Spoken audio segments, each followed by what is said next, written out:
welcome. I'm Peggy.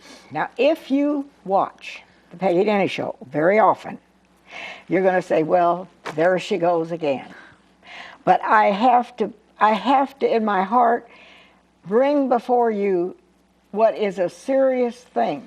And if you are a parent out there of small children or teenagers, or if you are a tobacco user, then I ask you, don't just turn us off. Because the information that we have can change your life, can save your life. And I want to introduce two people, and I'm so glad you're here, both of you. Meryl McMahon is here. She is the project manager for tobacco-free living for the Greenville Family Partnership. And of course, my friend, Terry Taylor. And he knows when I call him up, he probably wishes he could run the other way. But he is the regional coordinator for the Tobacco-Free South Carolina. Collaborative, excuse me. All right, I had it almost right. And we're going to talk about, in particular today, these e-cigarettes. And the tobacco industry is marketing them. They want to make money, lots of money. And they really don't care how many people get sick. I'm sorry, but I have no time for them. So I'm saying it. And this stuff is dangerous to children and to young adults. And if there are teenagers out there, yeah, they're very attractive, you know.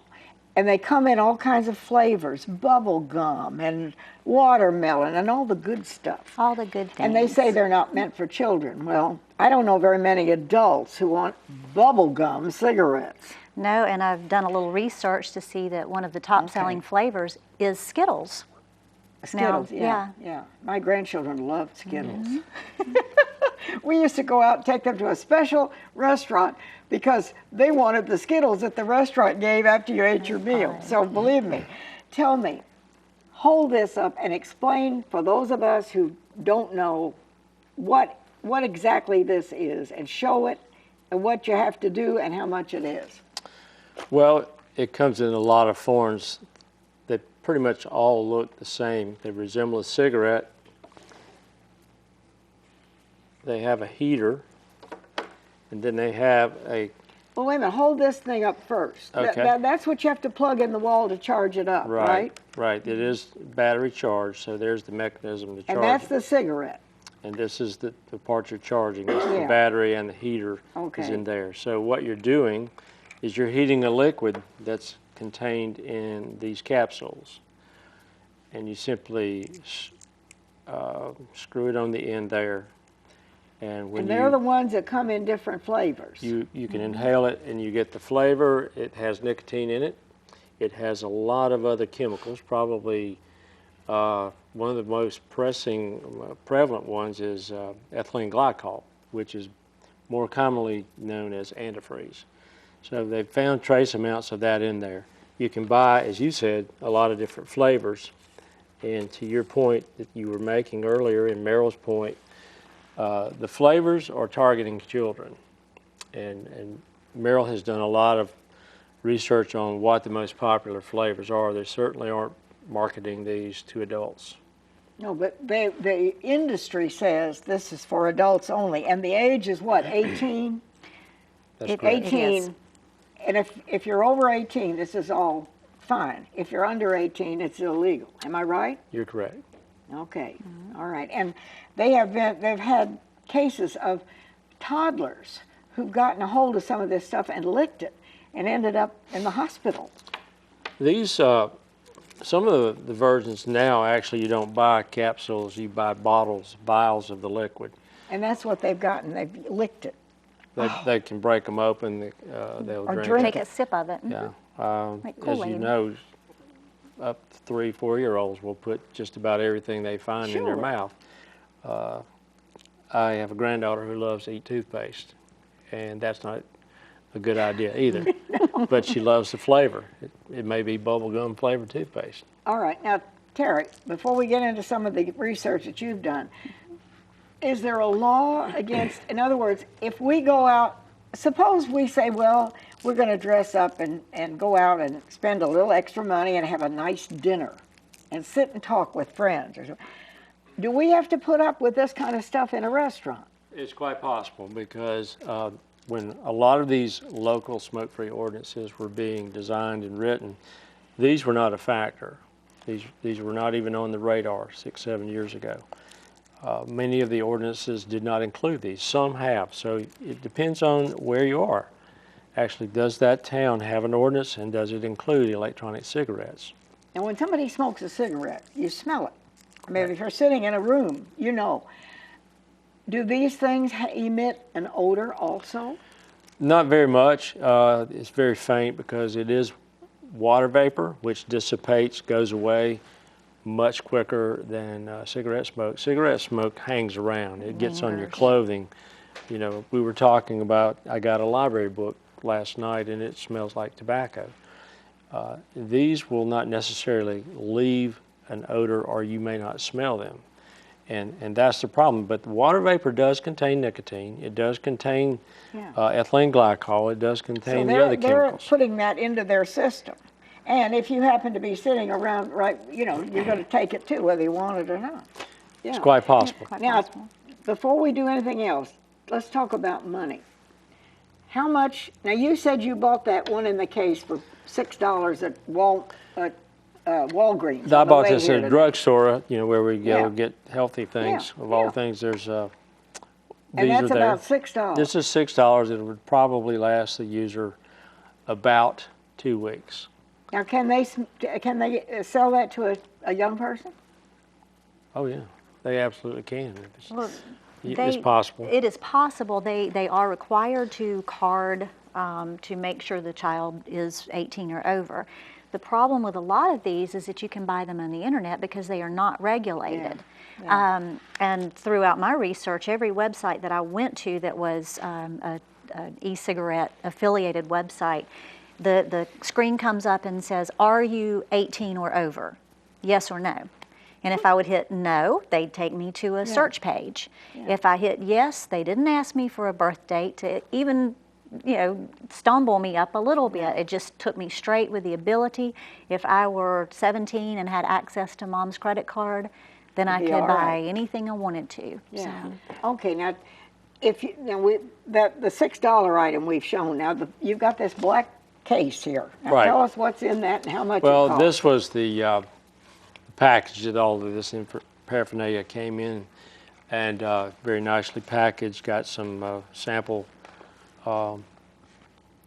capsules in there.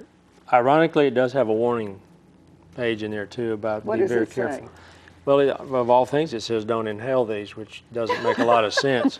But you don't want to get this liquid on your skin. You don't want to, here's all the safety precautions that they want you to be aware of. And I think they're required to provide this. Anytime you have chemicals in a container, you have to provide something like that. And the outlay of your pocketbook for something like this could be what, $100? Well, the starter, they're coming down in price. You can buy them around $100. Yeah. Typically just get you started, but the replacement vials are much cheaper. But then you plug it in and let it get ready to use, and then you put in your bubble gum or your whatever you want, and those you have to keep buying. Correct. So it's like over $100 initially, and then every time you want a different. Well, you can buy these in a carton of a dozen or so. The average cost for a 2-week supply of liquid is probably $5 or $6.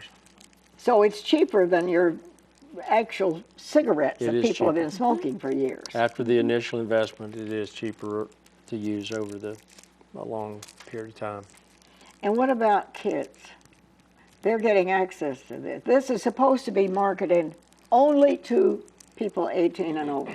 Correct. And as Meryl said, they're supposed to check IDs before they sell. But we even have a problem with kids in Greenville County buying tobacco where they don't check IDs. Yeah, but if people using this in their home have kids, they can very easily pick it up and use it.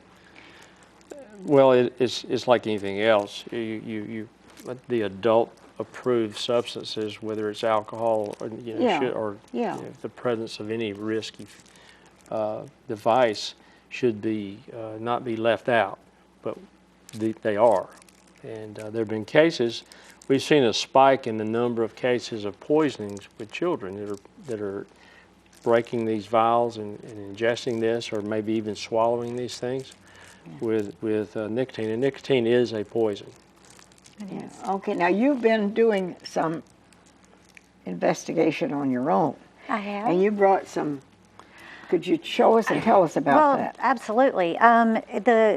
Again, we just celebrated 50 years of the Surgeon General releasing the information concerning the dangers of smoking, of tobacco use, and we've seen 8 million lives saved over the past 50 years because they came out with this report, and people all of a sudden say, wait a minute, I don't think I want to do that. And they found a way to break the habit. And they have found a way to at least learn, to listen to what's important now.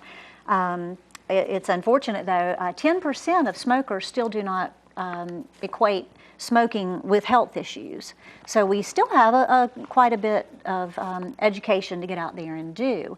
But as the smoking rates have declined, the tobacco companies have to generate new customers. Well, if you kill your customers, even slowly, eventually you're going to have to replace them. You have to replace your customers, So and what is the they best reach way out to the younger generation. They sure do. They sure do, because nicotine is detrimental to a developing brain. That's the problem with children who are adolescents who have access to nicotine and who use nicotine. And for them to say, the tobacco companies or the e-cigarette manufacturers, to say that they are not manufacturing or marketing to adolescents is, I think, a very misleading statement. Now, I know we have to go to a break, but are these cigarettes available everywhere in the United States?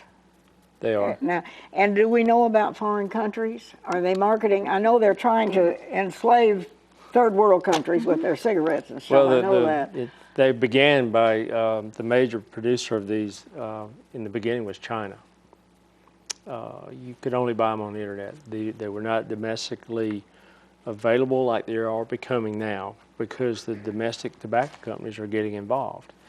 But with the Chinese product, you had a lot of quality issues. These things blew up in your face. Oh, yeah. They exploded. Exactly. Yeah, that would kind of turn people off. It would.